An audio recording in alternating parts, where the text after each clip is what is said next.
Salam alaikum à toutes et à tous, on espère que vous allez bien, nous ça va, alhamdoulilah, on va bien grâce à Dieu. J'ai envie de vous parler d'un bail.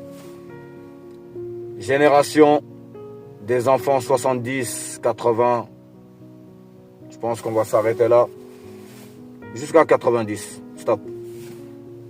Cette génération-là, elle fait partie de la meilleure des générations, pourquoi? Eh ouais, on a vécu une enfance terrible, mais une enfance magnifique en même temps, ouais. On a vécu, on va dire, dans la précarité. On avait de quoi manger, bien sûr. Mais il y a certaines choses, on n'y a jamais eu accès.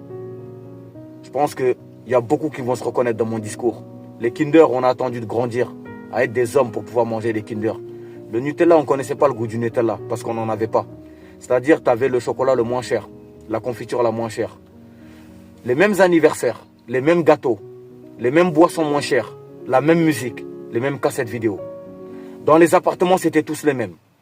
On mangeait tous de la même manière. Pas de téléphone, pas de smartphone. D'accord? Quand on allait jouer dehors, on s'éclatait. On savait à quelle heure il fallait rentrer. On avait nos codes. Quand tu allais voir ton pote, tu prenais des cailloux ou tu sifflais pour qu'il descende. Et il allait descendre, vous allez jouer. Personne n'avait 1 euro. Quand il y avait un sandwich, c'était pour tout le monde. On savait c'était quoi une pizza, mais on n'en mangeait jamais. On ne connaissait pas le goût de la pizza. On savait c'était quoi un grec. Mais pendant toutes nos vies, peut-être qu'on s'est partagé un grec à 5 ou 6. C'est comme ça que ça marchait. Quand on allait à l'école, c'était triste parce qu'on n'avait pas des habits de marque. On voyait les copains qui avaient du Nike, qui avaient du Reebok, qui avaient du LS. Mais nous, on n'en avait pas parce qu'on n'avait pas les moyens. Et on savait déjà qu'on n'avait pas les moyens. Donc on essayait d'avoir des habits ressemblants. C'est-à-dire le Adidas, au lieu d'avoir 3 barrettes, tu en avais 4-5. C'est pas grave. Tu te démerdais, tu avais honte de les mettre. Mais tu n'avais pas le choix. Ça veut dire que tu vois ce genre d'humain-là, ce genre d'enfant-là, c'est un enfant adulte. Il a la dalle. Il a une seule envie, c'est de grandir pour pouvoir se payer les choses qu'il voulait quand il était petit. Quand tu passais au McDonald's, tu allais jouer dans le McDonald's, mais tu n'avais pas de quoi consommer. Donc tu regardais discrètement les humains qui étaient posés à l'intérieur du McDonald's ou du Quick en train de manger et mettre un croc dans le comment on appelle ça, dans l'hamburger.